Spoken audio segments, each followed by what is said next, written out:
A virgin millionaire never touched a woman until he hired a new private chef. Before we explore all the details of this incredible story, tell us where you're following us from and the time. Subscribe to the channel so you don't miss a thing, and let's embark on this journey together. The notification sound on her phone always made Heloisa Grant's heart skip, never knowing if it would bring salvation or another small defeat.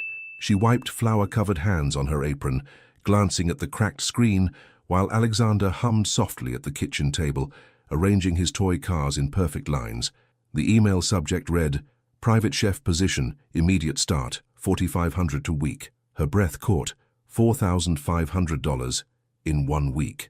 That was more than she made in 2 months juggling delivery apps, freelance catering gigs, and online cooking classes that barely paid her rent in their cramped Oakland apartment. "Mommy, the red car doesn't like being touched by the blue one," Alexander said without looking up, his small fingers precise as he adjusted the spacing between vehicles. "I know, baby. The red car needs its space," she replied automatically, her eyes scanning the email. Asher Lawn, corporate attorney, Pacific Heights mansion, dietary restrictions, none. Special requirements, silence during meal preparation and service. Silence. She almost laughed. In their world, silence was a luxury they couldn't afford. Between Alexander's stimming sounds, her constant phone calls with clients, and the neighbor's dog that barked every morning at 6:30 sharp. The next morning, Heloisa stood before the imposing steel gates of 2847 Broadway Street, her hand trembling slightly as she pressed the intercom button. Alexander gripped her free hand, his SpongeBob backpack weighing heavily on his small shoulders. "Yes?" The voice was clipped, professional. "Heloisa Grant, I'm here for the chef position interview." The gates opened silently. The mansion was everything she'd expected and more. Floor-to-ceiling windows, marble floors that clicked under her worn sneakers, and an overwhelming sense of space that made her feel smaller than she already was. Alexander pressed closer to her side, overwhelmed by the echoing footsteps. "Ms. Grant." She turned toward the voice and forgot how to breathe. Asher Lawn stood at the top of a curved staircase, descending with the controlled precision of someone who measured every movement. Tall, with dark hair perfectly styled and wearing a suit that probably cost more than her car, he looked like he'd stepped out of a corporate magazine. But it was his eyes that stopped her, grey, intense, and carrying a weight that seemed at odds with his polished exterior. "Mr. Lawn," she managed, her voice steadier than she felt. His gaze dropped to Alexander, who had begun his subtle rocking motion, a sign he was processing the new environment. For a moment something flickered across Asher's face, not irritation as she'd expected, but curiosity. "The position requires discretion and punctuality," he said, his attention returning to her. "No phone calls during work hours, no music, no unnecessary conversation." "I understand." "Do you?" His eyes narrowed slightly. "Because most people say they understand silence until they're actually required to maintain it." Heloisa felt heat rise in her cheeks, but she kept her voice level. "Mr.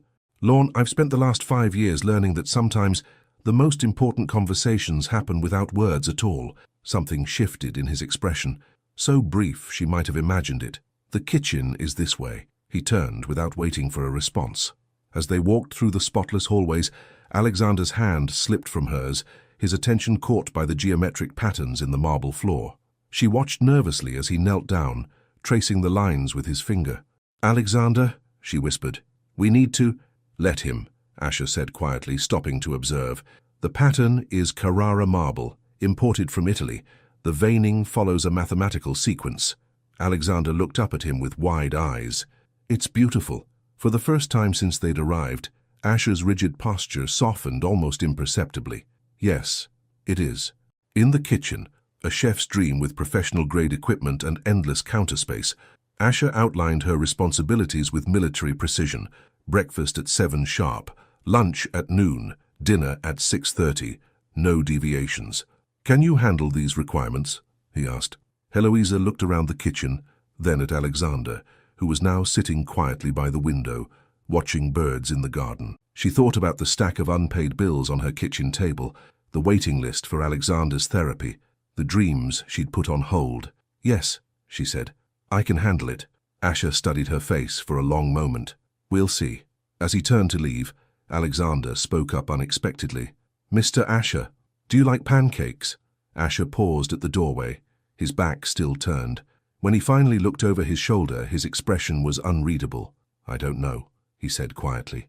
"I've never had them made with love." And in that moment, Eloisa realized this job would change everything, though she had no idea how much. She never imagined that silence could feel so loud. Eloisa arrived at the mansion at 6:15 a.m., her hands still shaking from the 3 cups of coffee she'd needed to function after Alexander's restless night. He'd had nightmares about the big house with too many echoes, and she'd spent most of the evening reassuring him that the nice man with the sad eyes wouldn't hurt them. The kitchen felt different in the early morning light, less intimidating, more like a sanctuary waiting to come alive. She tied her hair back, washed her hands, and began the ritual that had always calmed her. Cooking. Pancakes. Alexander had asked about pancakes, and something in Asher's response had haunted her all night. "I've never had them made with love." What kind of life had this man lived that love was absent from something as simple as breakfast? She mixed the batter by hand, the way her grandmother had taught her, folding the ingredients with gentle strokes instead of aggressive whisking.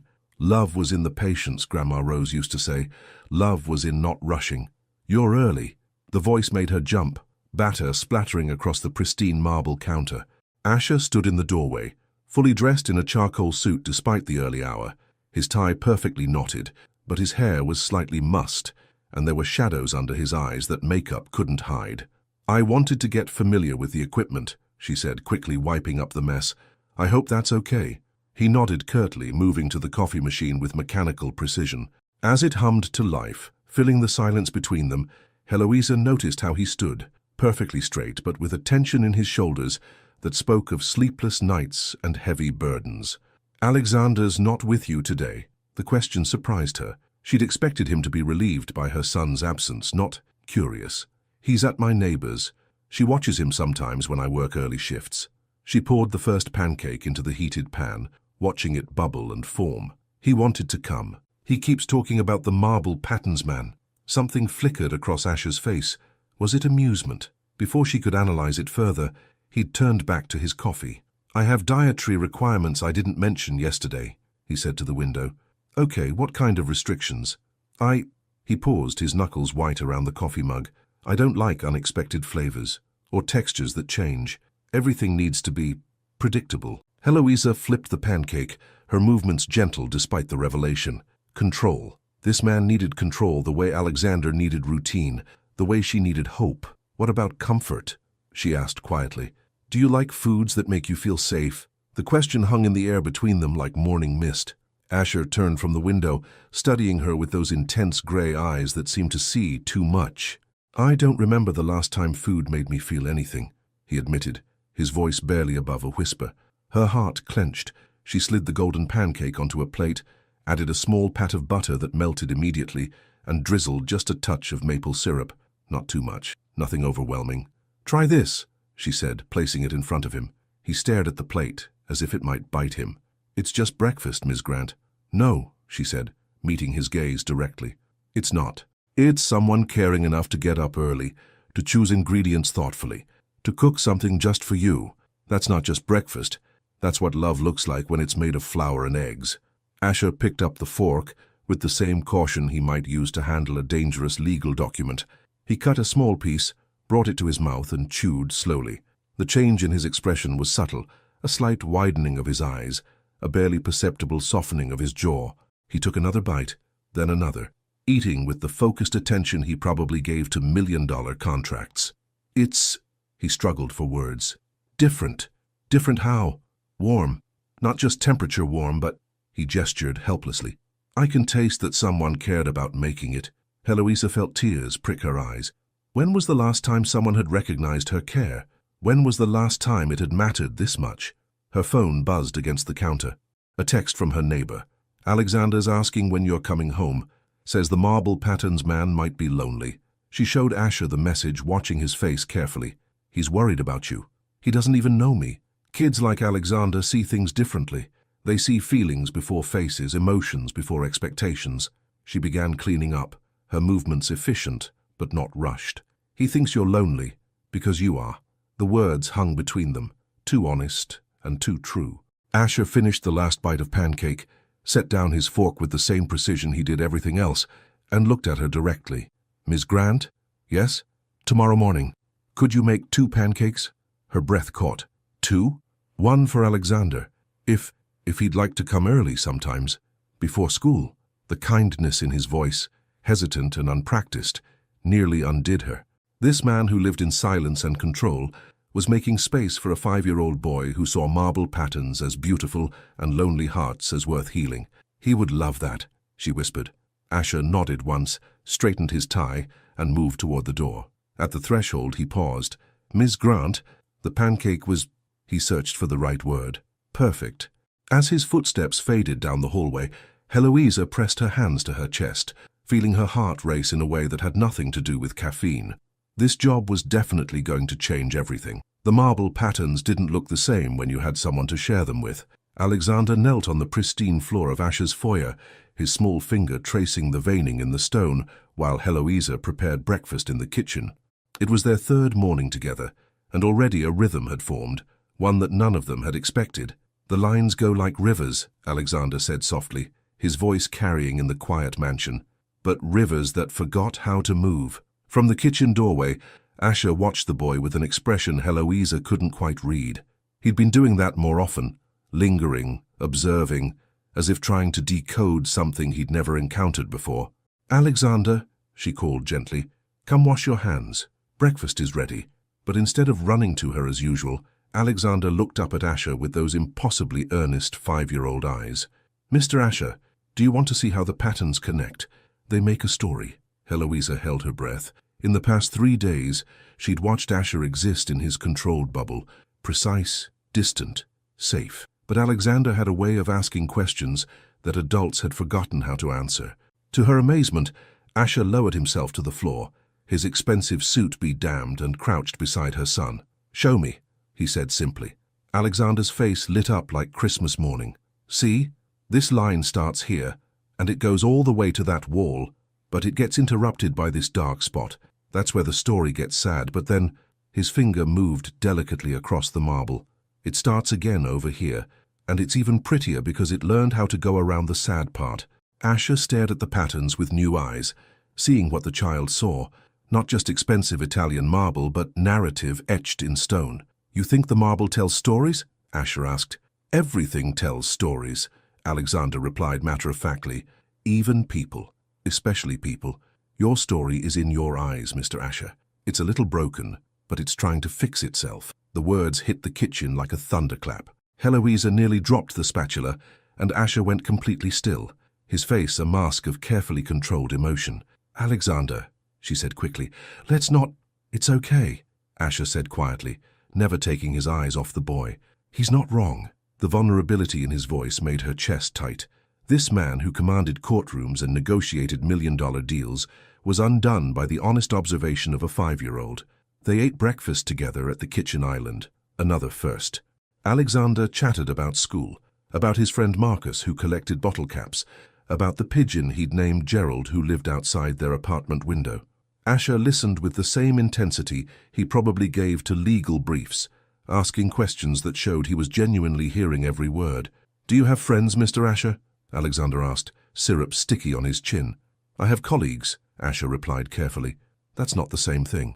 Alexander's wisdom was delivered with the casualness of discussing the weather. Friends are people who like your broken parts too. Heloisa felt her heart stop. How did her son understand these things? How did he see so clearly what adults spent years learning to hide? Asher set down his fork, his hands trembling almost imperceptibly. I don't think I know how to have friends, Alexander. It's easy, Alexander said, reaching over to pat Asher's hand with his small, sticky one. You just have to stop being scared of being happy. The silence that followed was deafening. Asher stared at the small hand on his, and for a moment, Heloisa thought she saw his eyes glisten. I should go, Asher said abruptly, standing so quickly his chair scraped against the floor. I have court at 9, but as he headed for the door, Alexander called after him. Mr. Asher, can I tell you a secret? Asher paused, his back to them. Sometimes when I'm scared, I count things, like marble patterns or birds or the freckles on Mummy's nose. It helps me remember that even when things feel too big, there are still small, good things everywhere. Asher turned slowly, his composure cracking like ice in spring. What do you count when you're scared? Alexander asked. The question hung in the air, simple and profound. Asher looked at Alexander, then at Heloisa, then back at the marble floor where they'd traced stories together. "I don't," he admitted. "I just stop feeling anything." "That sounds lonely," Alexander said softly. "It is." The admission was barely a whisper, but it filled the entire kitchen. Heloisa felt tears prick her eyes as she watched this powerful man crumble and rebuild himself in the span of a heartbeat. "Well," Alexander said, climbing down from his stool, "now you have us to count, me and Mommy. We're two good things right here." He walked over to Asher, and without asking permission, wrapped his small arms around the man's legs in a fierce hug. For a moment, Asher stood frozen, his hands hovering uncertainly above the boy's head. Then, as if remembering how, he gently placed his hands on Alexander's shoulders. "Thank you," he whispered. When Alexander finally let go, he looked up at Asher with a serious expression. "Tomorrow, can you help me count the marble patterns? I think I missed some yesterday." Asher's smile was small but genuine, the first real smile Heloisa had seen from him. "Yes," he said, "I'd like that very much." As they watched him leave for court, Alexander slipped his hand into his mother's. "Mommy, I think Mr. Asher is starting to remember how to be happy." Heloisa squeezed her son's hand, her heart full of a hope she hadn't felt in years. "I think you might be right, baby.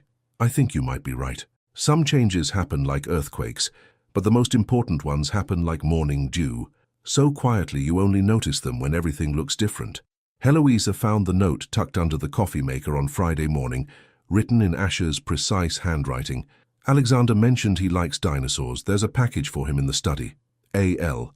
Her hands trembled as she held the paper. In 2 weeks of working for Asher Lawn, she'd learned that he was a man of few words and even fewer gestures. This small act of thoughtfulness felt monumental. "Mommy, you're smiling funny," Alexander observed from his spot at the kitchen table, where he was arranging his cereal by color, a Friday morning ritual that helped him prepare for the weekend transition. "Am I?" She touched her cheek, surprised to find he was right. "It's your hopeful smile. You only use it when good things might happen." Sometimes her son's perceptiveness stole her breath. How did a 5-year-old read emotions better than most adults? "Well, Mr. Asher left you a surprise in his study." Alexander's eyes went wide. "A surprise? For me? But it's not my birthday. The best surprises don't need birthdays, baby." They found Asher in the study, standing by the window with his usual morning coffee, still in his running clothes, another small change she'd noticed. 2 weeks ago, he'd been fully dressed by 6 a.m. Now he allowed himself the vulnerability of being seen in something casual, unguarded. "Mr. Asher," Alexander's voice was pure joy. "Mommy said you have a surprise."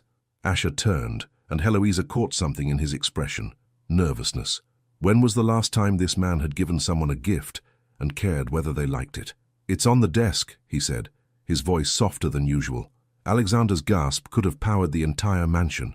On the mahogany desk sat a beautiful wooden puzzle box. But not just any puzzle. It was a 3-dimensional triceratops that could be taken apart and rebuilt, with intricate pieces that fit together like a mechanical dream. It's perfect," Alexander whispered, running his fingers over the smooth wood with the reverence he usually reserved for his marble patterns. "Look, Mommy, all the pieces have numbers. I can put it together in order. I researched toys for children with—" Asher paused, choosing his words carefully. "Children who think differently. The manufacturer said this one helps with spatial reasoning and provides calming, repetitive motion." Heloisa felt her throat tighten. He'd researched. He'd thought about what would specifically help Alexander, not just what might entertain him. "Can I build it now?" Alexander asked, already reaching for the pieces. "Of course," Asher said, "but there's something else." He handed Alexander a smaller box, this one containing a magnifying glass with a built-in LED light. "For examining the marble patterns more closely," Asher explained. "I thought you might discover new stories." Alexander looked between the gifts and Asher with an expression of pure wonder, then launched himself at the man in one of his spontaneous hugs. This time Asher was ready. He caught the boy easily, holding him with a tenderness that made Heloisa's chest ache. "Thank you, Mr. Asher. These are the best gifts ever, because they came from your heart." Over Alexander's head, Asher's eyes met Heloisa's.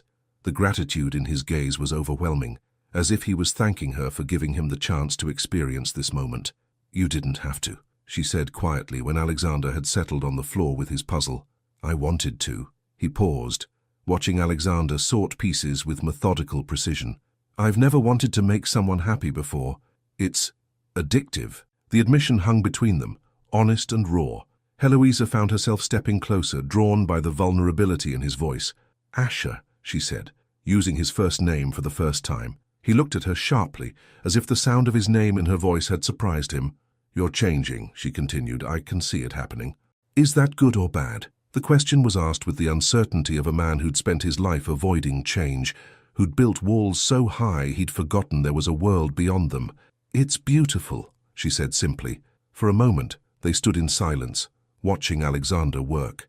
The morning light streaming through the windows caught the gold flecks in Asher's grey eyes, and Heloisa found herself noticing details she'd tried to ignore, the way his hair fell slightly across his forehead when he wasn't being careful, the small scar above his left eyebrow, the fact that when he relaxed, really relaxed, he looked younger, more human.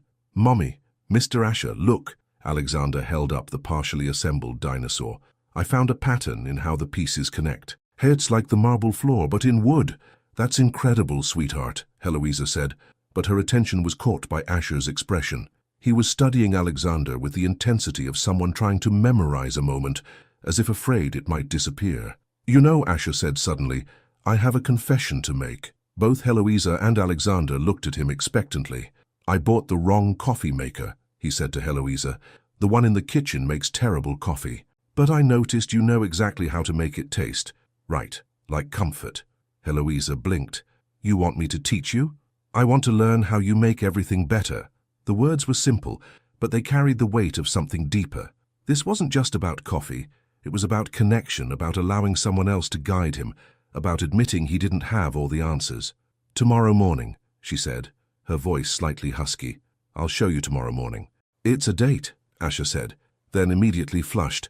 "I mean, I know what you meant," she said gently, but inside her heart was racing.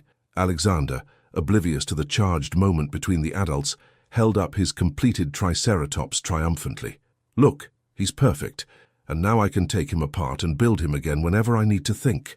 As they admired Alexander's work, Heloisa felt the shift happening around them, in the room, between them, within her own carefully guarded heart. Change was coming whether she was ready or not, and for the first time in years that thought didn't terrify her. It excited her. There are moments when the space between two people becomes electric, charged with all the words they're not saying. Heloisa arrived early Saturday morning to find Asher already in the kitchen, standing uncertainly by the coffee machine like a man who'd forgotten how to operate something he used every day. He'd traded his usual immaculate suits for dark jeans and a simple grey sweater that made his eyes look like storm clouds, and the casual look did dangerous things to her pulse. "You came," he said, as if he'd half expected her to change her mind. "I promised." She set her purse down, hyper-aware of how different everything felt without Alexander's cheerful chatter filling the silence.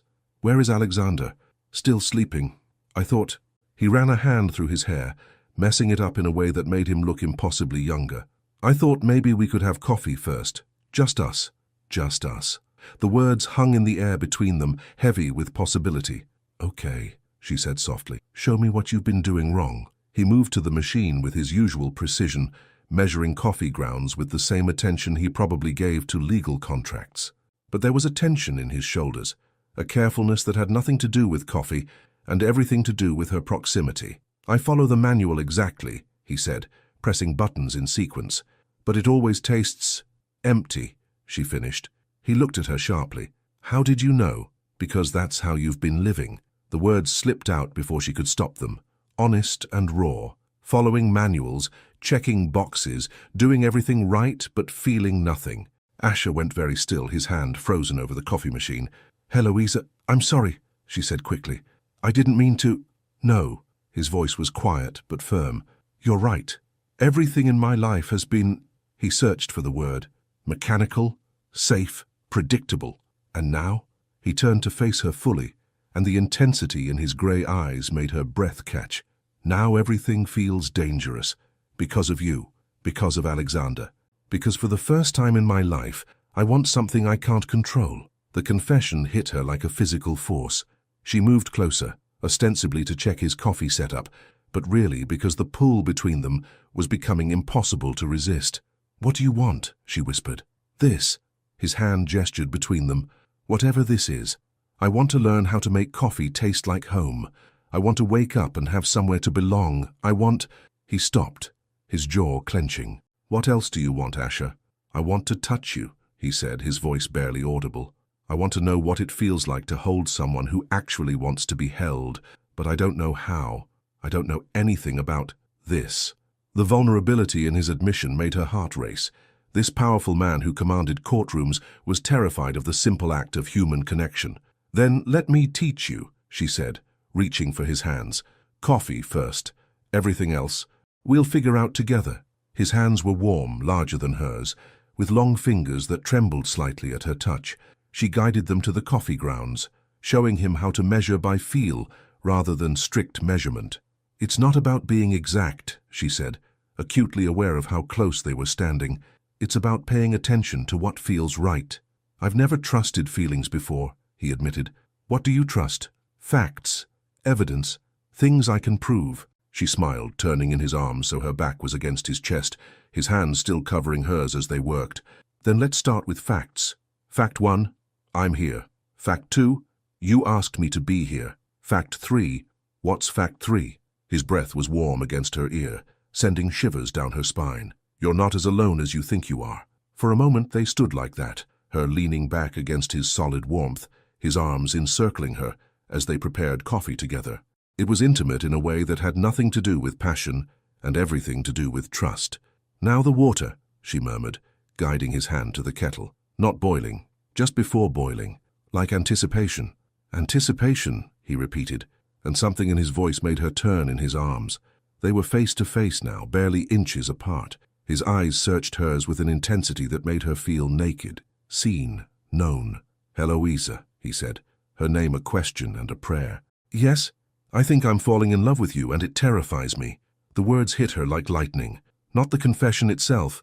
She'd felt the pull between them growing stronger every day, but the raw honesty with which he delivered it. "Why does it terrify you?" she asked, reaching up to touch his face. "Because I don't know how to love someone without destroying it. Because I don't know how to be vulnerable without being weak. Because—" his voice broke slightly. "Because what if you see who I really am and decide I'm not worth the effort?" Her heart shattered for this brilliant, broken man who thought love was something he had to earn. "Asher," she said firmly, "do you trust me?" "Yes." "Then trust this. Love isn't about being perfect. It's about being real. And you, exactly as you are right now, scared and uncertain and trying so hard to be good, you are absolutely worth the effort." Before he could respond, before either of them could think too hard about what they were doing, she rose on her tiptoes and kissed him. It was soft, tentative, a question rather than a demand. For a moment, he froze, and she wondered if she'd pushed too far, too fast. Then his arms tightened around her, and he kissed her back with the desperate intensity of a man who'd been drowning and suddenly found air. When they finally broke apart, both breathing hard, the coffee machine was still humming in the background, forgotten. "That," Asher said, his forehead resting against hers, "was better than any coffee I've ever had." She laughed, the sound bright and hopeful in the morning kitchen. "Just wait until you try the coffee I'm about to make you." "Heloisa." "I think I'm ready to learn how to trust feelings." And as the morning sun streamed through the windows, warming the space where they stood wrapped in each other's arms, she knew that everything was about to change. The question was, were they brave enough to let it? Love has a way of making you forget that the world outside still exists until it comes crashing through your door. The video had been posted for 3 hours before Heloisa saw it. 3 hours of her life being dissected by strangers on the internet while she'd been lost in the bubble of Asher's arms, teaching him how to make French toast for Alexander's Saturday breakfast. "Mommy, why are you looking at your phone like that?" Alexander asked, syrup dripping from his fork as he paused mid-bite. Her hands were shaking. The caption read, "Karen can't control her autistic kid. Meltdown at Giuseppe's." The video, grainy but clear enough, showed Alexander's breakdown at the Italian restaurant 3 days ago when the fire alarm had unexpectedly gone off during their dinner. 15 seconds of her son in distress, her own panicked attempts to comfort him, and the judgmental stares of other diners, all packaged for viral consumption. "Heloisa?" Asher's voice came from behind her, warm with concern. "What's wrong?" She couldn't speak, couldn't breathe. The comments were already pouring in, each one a knife to her heart. This is why some people shouldn't have kids. Poor kid needs real help, not a mother who enables him. Autism isn't an excuse for bad parenting. Let me see. Asher moved to her side, his presence steady and grounding. She handed him the phone with trembling fingers. She watched his face change as he read, the tenderness from moments before hardening into something cold and sharp. This was the Asher Lorne who destroyed opposing counsel in courtrooms. "This is garbage," he said flatly. "Complete garbage created by people who have no understanding of—" "They're not wrong." The words tumbled out of her, broken and defeated. "Maybe I am a bad mother. Maybe I can't give him what he needs. Maybe—" "Stop." Asher set the phone down and gripped her shoulders gently but firmly. "Look at me, Eloisa. Look at me." She met his eyes, seeing fury there, not at her, but for her. "You are an extraordinary mother," he said with quiet intensity. "I've watched you with Alexander. I've seen how you anticipate his needs, how you create safety for him in a world that doesn't understand. Those people," he gestured at the phone with disgust, "they see 15 seconds of a moment and think they understand 5 years of devotion. But what if they're right? What if I'm holding him back? What if—" "Mommy," Alexander's small voice cut through her spiral. "Are you sad because of the bad people on the computer?" Her heart clenched. Even at 5, he was trying to take care of her emotional state instead of the other way around. "A little bit, baby," she admitted, wiping her eyes. Alexander climbed down from his chair and walked over to her with that serious expression he wore when processing complex emotions. "The bad people don't know about your hugs," he said simply. "They don't know that you learned my favorite songs, or that you make my food just right, or that you never get mad when I need to count things. They don't know about your love, so their words don't count."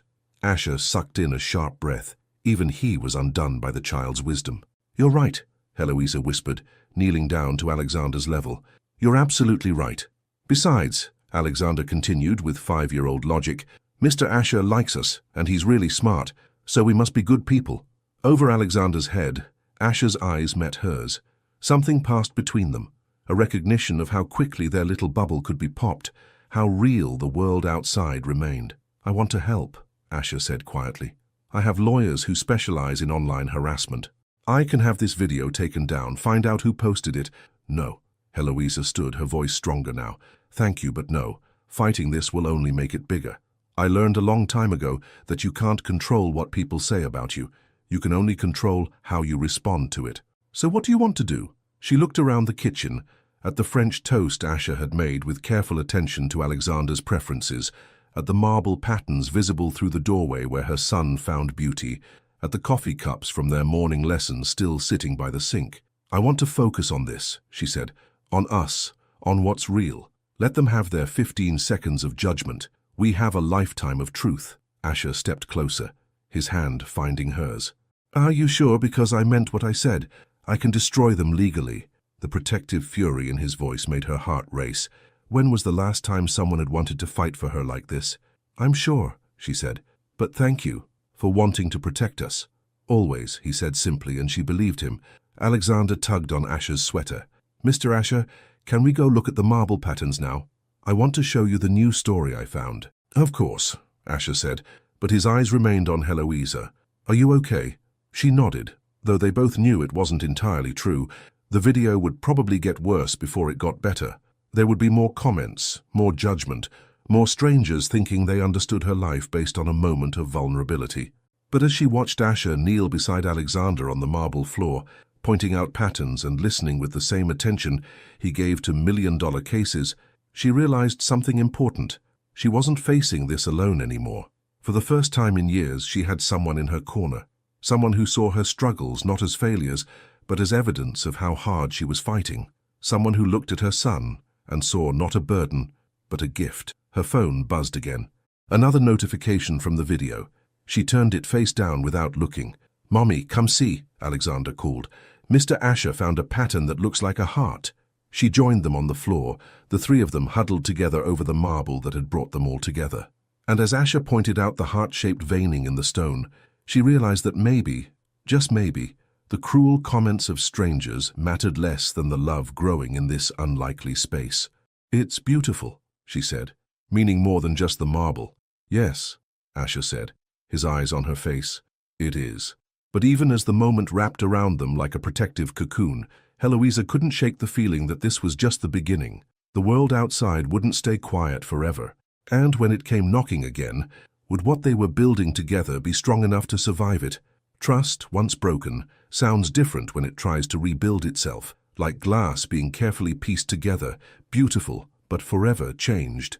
Heloisa discovered the manila folder on Tuesday morning, tucked beneath a stack of legal briefs on Asher's desk. She'd only gone into his study to leave his breakfast, but her name written in black marker across the tab made her blood run cold. Grant, Heloisa, background investigation, confidential. Her hands trembled as she opened it, though she knew she shouldn't. Inside were photocopies of documents that painted her life in clinical, devastating detail, credit reports showing her mounting debt, medical records detailing Alexander's diagnosis, school incident reports, even a copy of the video from Giuseppe's restaurant with a timestamp showing it was downloaded 2 weeks ago. 2 weeks ago, before they'd kissed. Before he'd told her he was falling in love with her. Before any of it. You weren't supposed to see that. Asher's voice from the doorway made her jump, the folder scattering papers across his pristine desk. He stood there in his running clothes, sweat still beading on his forehead, looking more vulnerable than she'd ever seen him. But I did see it, she said, her voice hollow. 2 weeks ago, Asher. You had me investigated 2 weeks ago. It's standard procedure. I investigate everyone who works for me. Everyone you work for or everyone you fall in love with. The words came out sharper than she intended, edged with a betrayal that cut deep. He flinched. It's not what you think. Then what is it? She gestured at the scattered papers. Because from where I'm standing, it looks like you decided I wasn't trustworthy enough to tell you my own story. That's not... He stopped, ran a hand through his hair. You're right. You're absolutely right, and I'm sorry. Sorry? She laughed, but there was no humor in it. You know about my student loans, my medical bills, the fact that I was fired from Meridian Restaurant for attitude problems when I stood up for another server. You know about every mistake I've ever made, every struggle I've faced, and you never once thought to ask me directly? I was scared, he admitted quietly. Of what? Of this. He gestured between them. Of wanting something so badly that I'd ignore red flags. Of being wrong about you and having my heart broken. Of being right about you and not deserving it. His honesty hit her like a physical blow, but the hurt was too fresh for it to soften the edges of her anger. So instead of trusting me, you decided to spy on me. It wasn't spying. What would you call it? Silence stretched between them, heavy with all the things they'd shared and all the things he'd already known before she'd chosen to share them. Where's Alexander?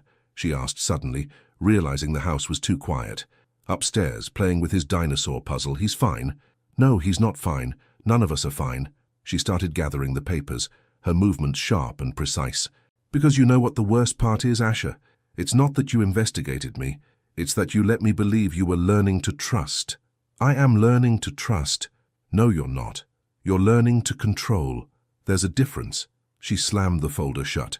Trust means believing in someone without needing proof. Control means gathering all the evidence first, so you never have to be vulnerable. The accusation hung in the air between them like a challenge. Asher's face went pale, then flushed with something that might have been anger or shame.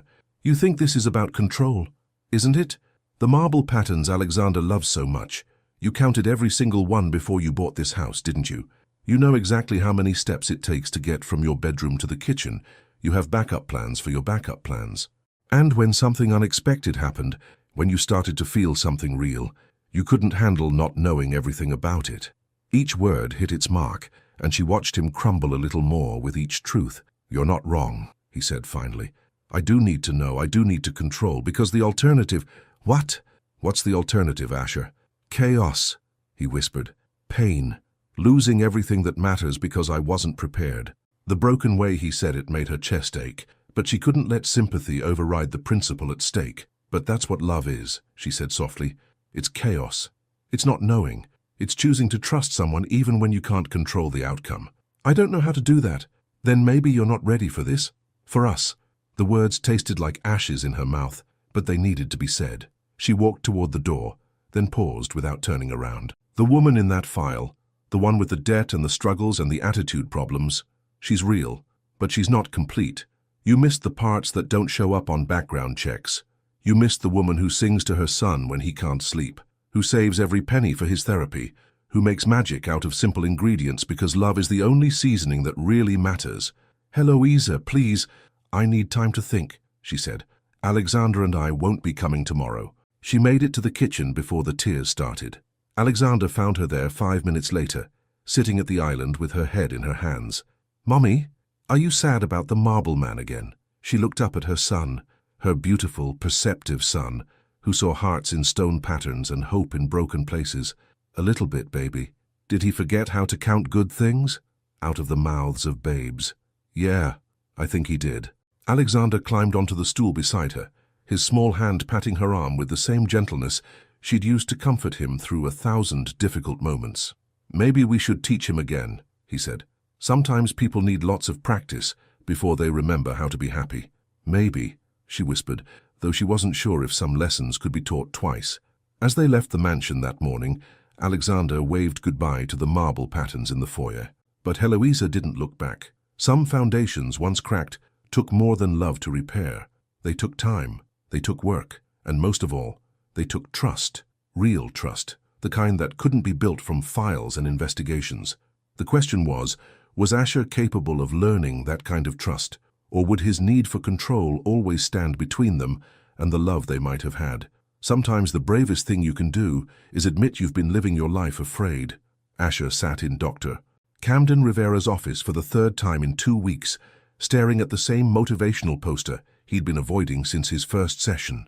Courage isn't the absence of fear, it's feeling the fear and choosing to act anyway. "You've been quiet today," Dr. Rivera observed, her pen poised over her notepad but not writing.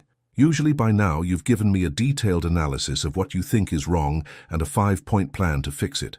"I don't have a plan this time," Asher admitted, his voice hoarse from days of barely speaking. "I've tried everything I know how to do, and I still lost them." "Tell me what you've tried." "I had the video taken down.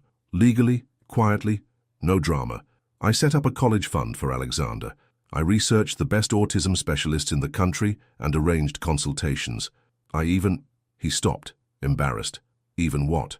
"I had my assistant create a presentation. 47 slides detailing all the ways I could make their lives better. Financial security, educational opportunities, healthcare, everything measurable and concrete." Dr. Rivera set down her pen entirely. "And how did that feel when you finished it?" "Empty. Like I was trying to buy something that can't be purchased." "What can't be purchased, Asher?" "Trust." The word came out like a confession. "Forgiveness. Love that isn't conditional on what I can provide." "And what does that realization tell you?" He was quiet for a long moment, his hands clenched in his lap. Outside the office window, he could see people walking their dogs, couples holding hands, children running ahead of their parents, all the messy, uncontrollable chaos of life that he'd spent decades avoiding. "That I've been doing it wrong," he said finally. "All of it. I thought love was about proving worth, about being valuable enough to keep. But Heloisa..." He paused, her name still causing that familiar ache in his chest. "She didn't care about my money or my house or my connections. She cared about whether I could learn to trust without proof. And could you? No. When it mattered most, I chose fear over faith." He looked directly at Dr. Rivera for the first time that session. "How do I fix that?" "You start by understanding why you're afraid in the first place. We've touched on your childhood, but we haven't really explored..." "My mother left when I was 8, he said abruptly. "Just disappeared one day. No note, no explanation. My father told me it was because I wasn't good enough to make her want to stay." Dr. Rivera's expression softened. "That's a terrible thing to tell a child." He was probably right. "I was difficult, too quiet, too serious, too much work. And when she left, I decided I'd never give anyone the chance to leave again. I'd know everything, control everything, prove my worth before anyone could find me lacking. But that's not what happened with Heloisa and Alexander, is it?" "No," his voice cracked. "They saw all my flaws, my rigidity, my fear, my complete inability to be spontaneous. And they stayed anyway." Alexander hugged me. "Heloisa taught me how to make coffee taste like love. And instead of trusting that gift, I tried to turn them into data points I could analyze. What would it look like to trust without proof?" Asher considered this, thinking about Alexander's easy affection, about Heloisa's patient teaching, about the way they'd made space for him in their world, without asking for a background check in return. "Terrifying," he said honestly, "but also liberating." "Tell me about the liberation." "When I was with them, really with them, not planning or analyzing or preparing, I felt peaceful, like I could just exist without having to justify my existence." He paused, Is it too late to learn that? To be that person? What do you think? I think, he took a deep breath, I think I want to try. Not because I have a plan or because I know it will work, but because some things are worth the risk of failing. Dr. Rivera smiled. That sounds like progress. Later that evening, Asher stood outside Heloisa's apartment building, holding nothing but a simple envelope. No presentations, no grand gestures, no detailed proposals, just a letter written in his own handwriting on plain paper. He'd been standing there for 20 minutes, working up the courage to ring the buzzer. Through the window, he could see Alexander's silhouette moving around the small living room, probably arranging his toys in the careful patterns that brought him comfort. His phone buzzed. A text from his assistant. The Williamson contract needs your review. It's urgent. For the first time in his professional life, Asher turned off his phone without responding. Finally, he pressed the buzzer. Hello? Heloisa's voice was cautious. It's me, he said simply. A long pause. Then, Asher, I told you I needed time. I know. I'm not here to rush you or convince you or present evidence for why you should forgive me. I'm here to give you something, and then I'll leave. You can read it or throw it away. Whatever feels right. Another pause. Alexander's asleep. I understand. Come up, but just for a minute. When she opened the door, the sight of her hit him like a physical blow. She looked tired, her usually bright eyes dimmed with the exhaustion of carrying too much alone. But she was still beautiful, more beautiful somehow for the realness of her struggles. You look terrible, she said, which was probably true. He hadn't been sleeping. I've been thinking, he said, holding out the envelope, about what you said. About trust and control and learning to count good things. She took the envelope but didn't open it. What is this? An apology. A real one. And a promise I'm not sure I can keep, but I want to try. Asher, I don't want you to say anything right now, he said quickly.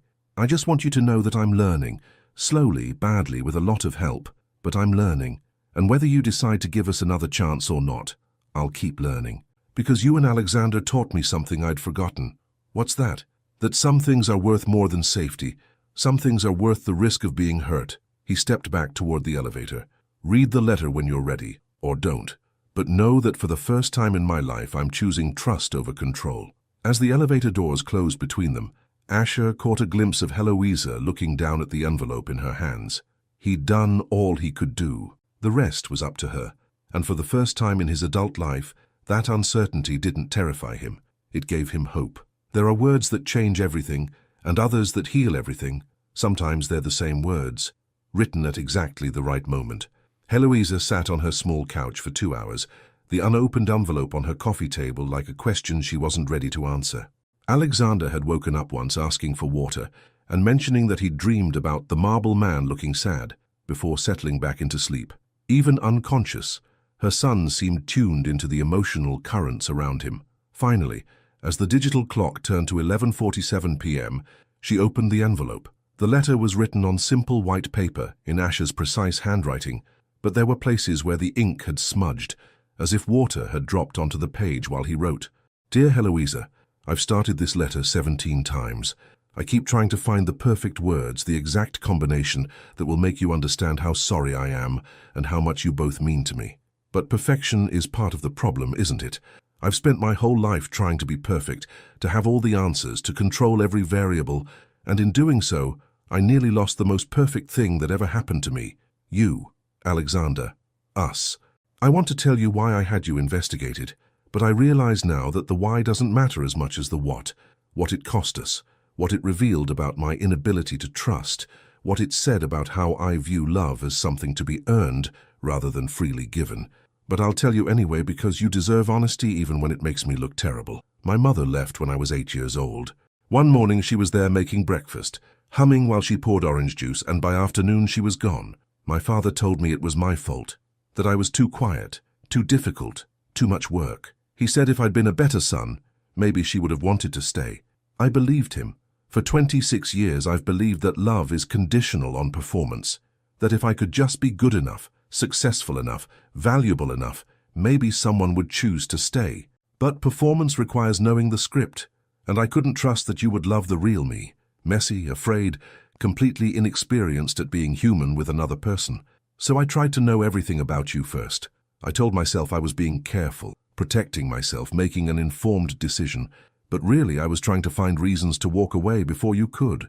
What I found instead was a woman who works 3 jobs to give her son the best life possible. A woman who turns simple ingredients into love made edible.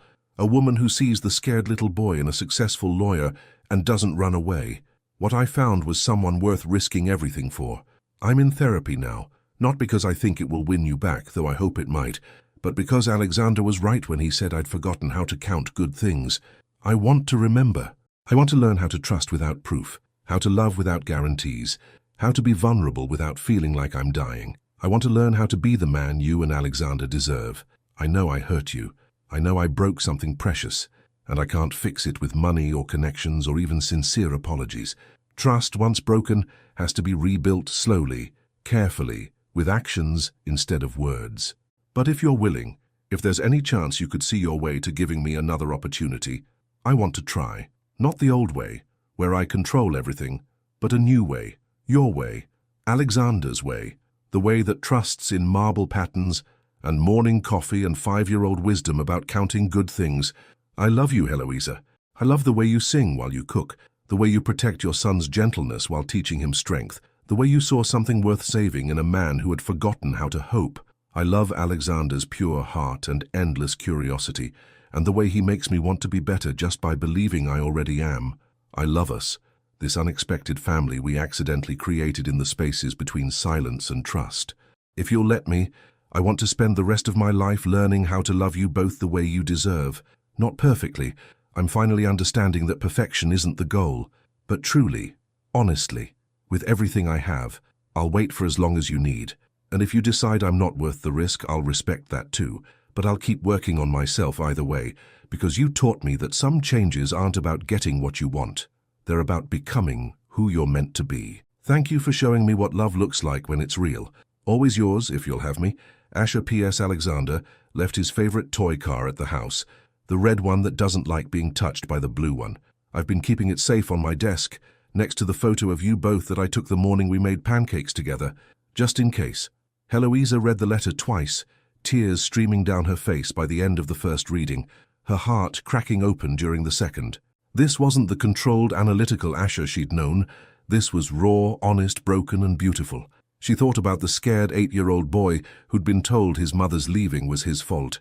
She thought about the man who'd spent decades building walls so high he'd forgotten there was a world beyond them. She thought about the gentle way he'd held Alexander, the careful way he'd learned to make coffee, the wonder in his eyes when he'd realized someone could love him without conditions. And she thought about what Alexander had said. Sometimes people need lots of practice before they remember how to be happy. Maybe forgiveness wasn't about erasing the hurt. Maybe it was about choosing to believe in someone's capacity to grow. Maybe love wasn't about finding someone perfect. Maybe it was about finding someone willing to become better. Her phone was in her hand before she'd consciously decided to pick it up. Her fingers found his number in her contacts, the one she'd never deleted despite everything. It rang once, twice. Heloisa. His voice was rough with sleep and hope and fear. I read your letter, she said softly. And? She closed her eyes, thinking of marble patterns and morning coffee, and the way her son had worried about a lonely man with sad eyes. And I think, she said, her voice steady despite her racing heart, that some foundations can be rebuilt, if both people are willing to do the work. The silence on the other end of the line was so complete, she wondered if the call had dropped. Asher, I'm here, he whispered, and she could hear the tears in his voice. I'm here, and I'm willing. More than willing, I'm grateful. There are conditions, she said, because there had to be boundaries. There had to be trust, rebuilt step by step. Whatever you need. No more investigations, no more trying to control the outcome. If you want to know something about me or Alexander, you ask. If you're scared, you tell me. If you don't understand something, you say so. Deal? Deal. And therapy continues, for both of us, separately and together. This kind of love, the real kind, it takes work. I wouldn't have it any other way. Heloisa smiled, feeling something she'd thought was broken beginning to heal. Alexander's been asking about his red car, she said. It's waiting for him, just like I've been waiting for you. Then maybe, she said, her voice soft with new possibility, it's time for all of us to come home. Love doesn't always arrive with fireworks.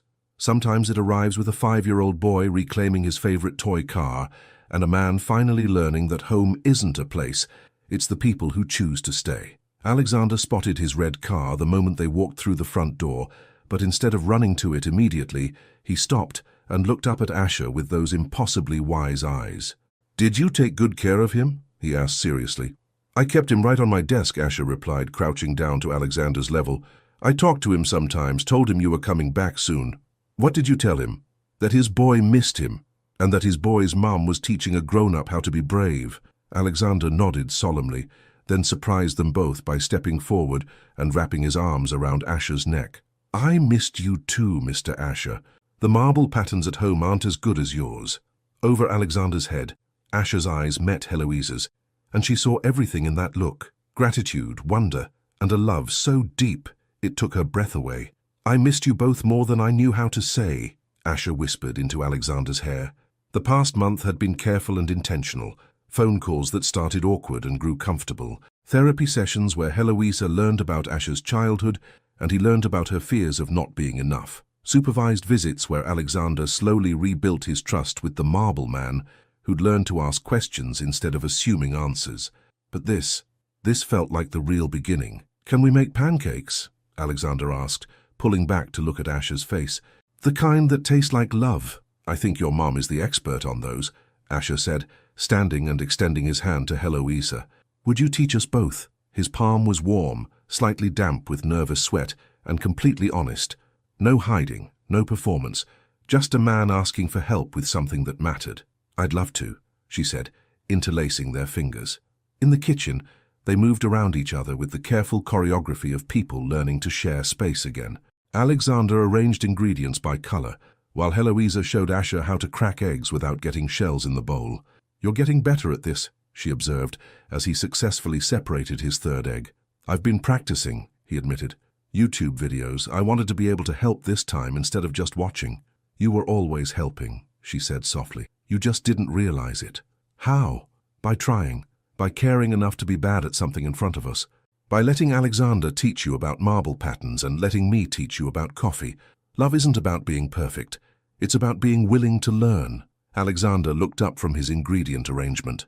"Are you two going to get married?" The question hit the kitchen like a gentle bomb. Heloise nearly dropped her whisk, and Asher went completely still. "Alexander," she started, "that's not really...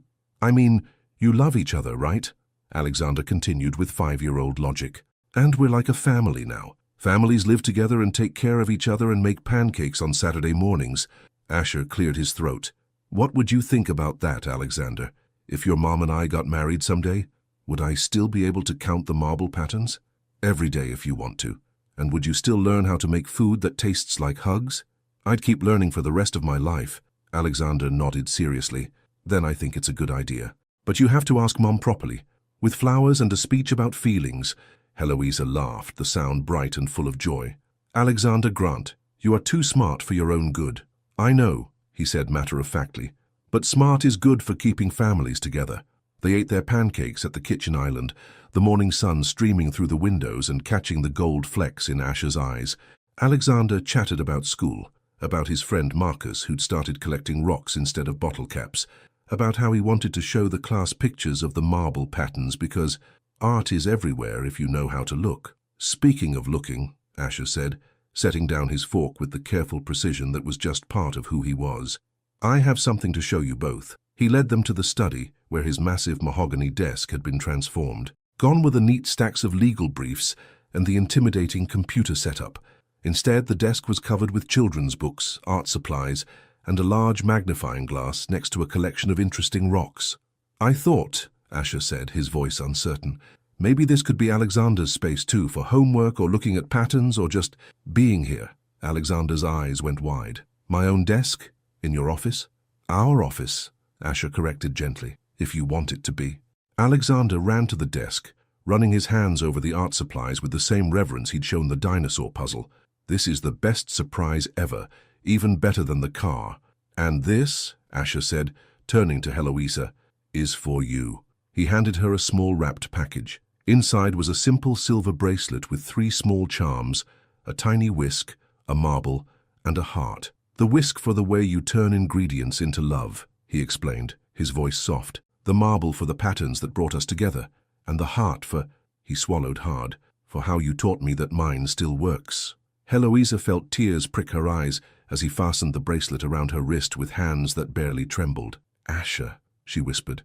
"I know this is all new," he said quickly. "I know we're still learning how to be us. But I want you to know that this is my promise. Not perfect love, but real love. Not controlled love, but chosen love. Every day for as long as you'll have me." She rose on her tiptoes and kissed him, soft and sure and full of all the words she couldn't find. When they broke apart, Alexander was watching them with a satisfied smile. "Now that," he said, "looked like a family."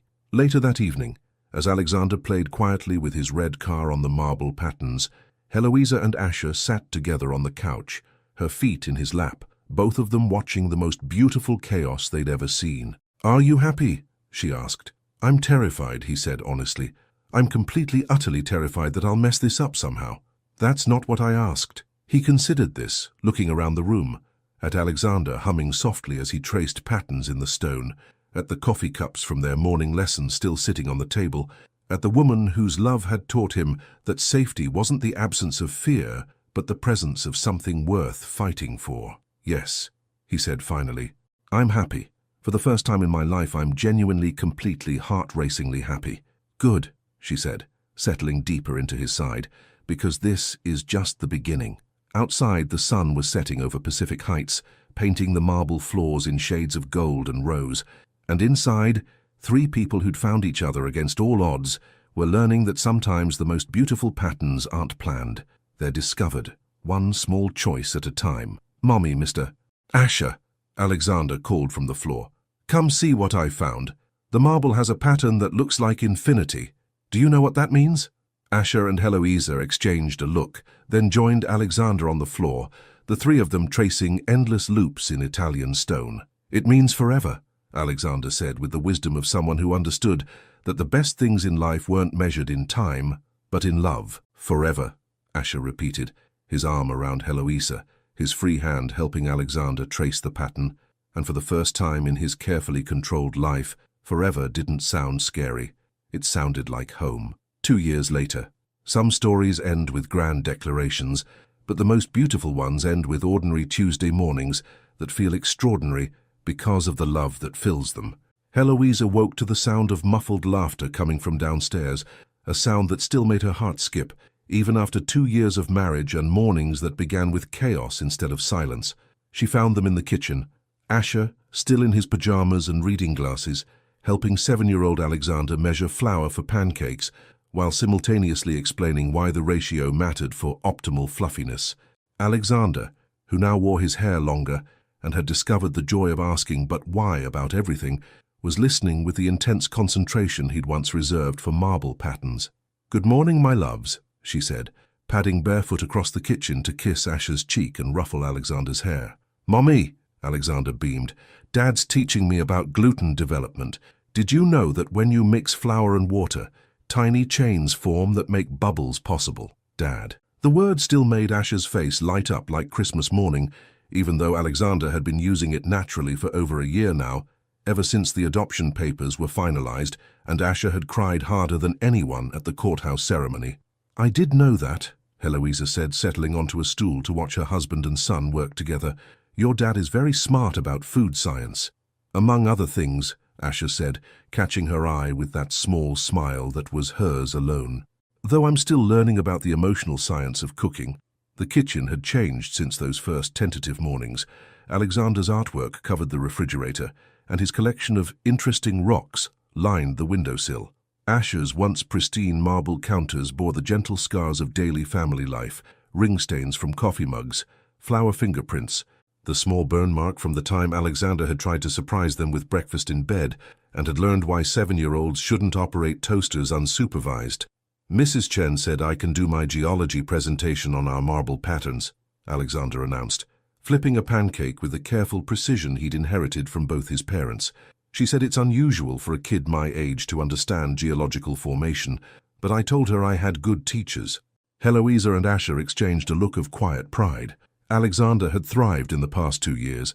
His new school specialized in gifted children with learning differences, and his confidence had bloomed like a flower finally getting enough sunlight.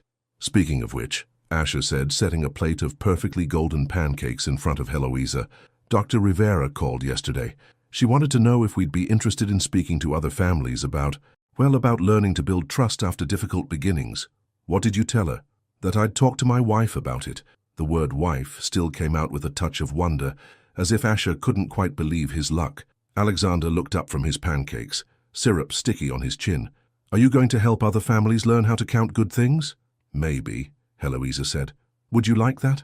I think it's important, Alexander said, with 7-year-old solemnity. Some people forget that families can look different and still be perfect, like how marble patterns are all different, but they're all beautiful. As if summoned by his words, their attention was drawn to the foyer, where the morning light was hitting the marble floors in a way that made the patterns seem to dance. The same patterns where Alexander had first shown Asher how to see stories in stone, where trust had been built one traced line at a time. You know what I love about those patterns? Asher said, following their gaze. What? Alexander asked.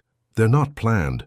The marble formed over millions of years, through heat and pressure and time, and no two pieces are ever exactly the same, but somehow they all fit together perfectly. Like families? Alexander said wisely. Like families, Asher agreed, reaching over to squeeze Heloisa's hand. After breakfast, they walked Alexander to the school bus stop, a routine that Asher had insisted on from the very beginning, despite having no experience with school-age children and initially fumbling through conversations about lunch money and permission slips. Have a good day, kiddo, Asher said, giving Alexander the careful hug that had evolved from tentative pats to full contact affection over the past 2 years. Dad? Alexander paused with one foot on the bus steps. Yeah? Tonight, can we work on the puzzle? The 3D solar system one? Absolutely. Your mum promised to make her special hot chocolate. Alexander grinned and bounded up the bus steps, waving from his usual window seat as the bus pulled away. Walking back to the house, Heloisa slipped her hand into Asher's, noting how natural the gesture had become. This man who'd once been afraid to touch anyone now reached for her hand without thinking, anchored himself to her presence, like she was his true north. Penny for your thoughts, she said. I was thinking about patterns, he said, about how 2 years ago I thought love was about finding someone who fit into my existing life, but really, it's about creating something entirely new together. Any regrets? He stopped walking and turned to face her, his grey eyes serious. About giving up my old life, about learning to trust, about becoming a husband and father overnight. He paused, pretending to consider. Only one, her heart stuttered. What? I regret that it took me 34 years to find you.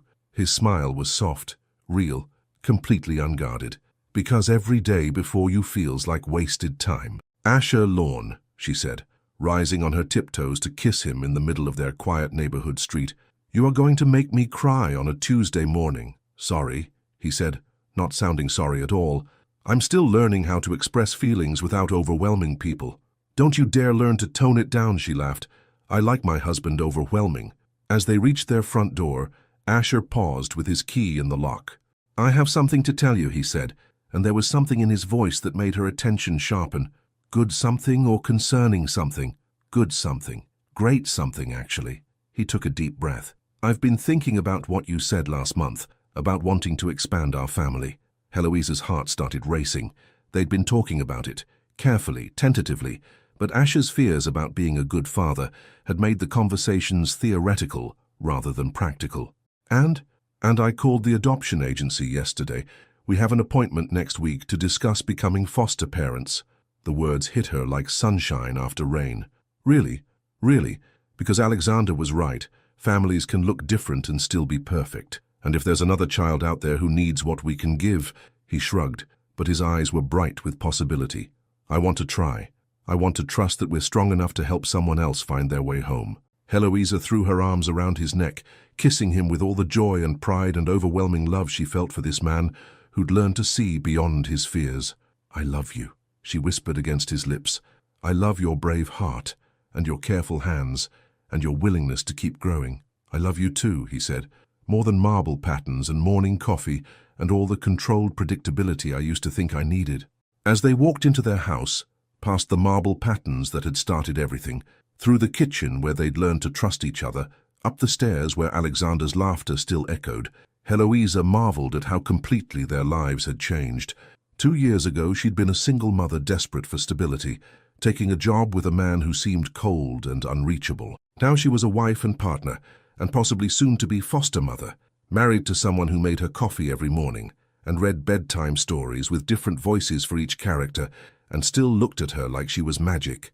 2 years ago, Asher had been a man so afraid of vulnerability that he'd lived like a ghost in his own life. Now he coached Alexander's weekend soccer team, attended school plays with enthusiastic applause, and had learned that love multiplied rather than divided when you opened your heart wider. That evening, as promised, they worked on Alexander's solar system puzzle while sipping Heloisa's famous hot chocolate. Alexander chatted about planets and distances, while Asher helped him fit the pieces together with infinite patience. "Mom, Dad," Alexander said suddenly, looking up from Jupiter's rings, "I'm really glad you found each other." "Us too, sweetheart," Heloisa said. "Even if it took a while," Asher added, ruffling Alexander's hair. "Sometimes the best things are worth waiting for." As bedtime approached, and they tucked Alexander in with his usual ritual of counting good things from the day, Heloisa stood in the doorway, watching Asher listen to their son's sleepy observations about friendship and homework and the way shadows looked like dragons on the ceiling. "5 good things," Alexander mumbled into his pillow. "New rocks for my collection, pancakes with Dad, the bus driver remembered my name, Mom sang the dinosaur song, and—" he yawned hugely. "And we're all still here together. All still here together," Asher agreed softly, pressing a kiss to Alexander's forehead. "Sweet dreams, kiddo." Later, curled up in bed with Asher's arm around her, and the sound of Alexander's peaceful breathing down the hall, Heloisa thought about patterns, not just in marble but in life. How sometimes the most beautiful designs emerged from pressure and time and the courage to trust in something bigger than yourself. "What are you thinking about?" Asher murmured into her hair. "Forever," she said, "and how it doesn't feel scary anymore." "No," he agreed, his voice drowsy with contentment. "It feels like coming home." And as they drifted off to sleep in the house where marble patterns told stories of endurance and love, where morning coffee tasted like promises kept, and evening laughter echoed off walls that had learned to hold joy, they knew that some foundations, once rebuilt with trust and patience and the willingness to believe in second chances, could weather any storm. The patterns of their life together stretched ahead of them, unmapped but unafraid, as infinite and beautiful as the stone beneath their feet. What did you learn from Asher and Heloisa's story? Have you ever had to choose between safety and love? Your participation in the channel is very important. Please leave your opinion in the comments. Thank you so much for watching until the end.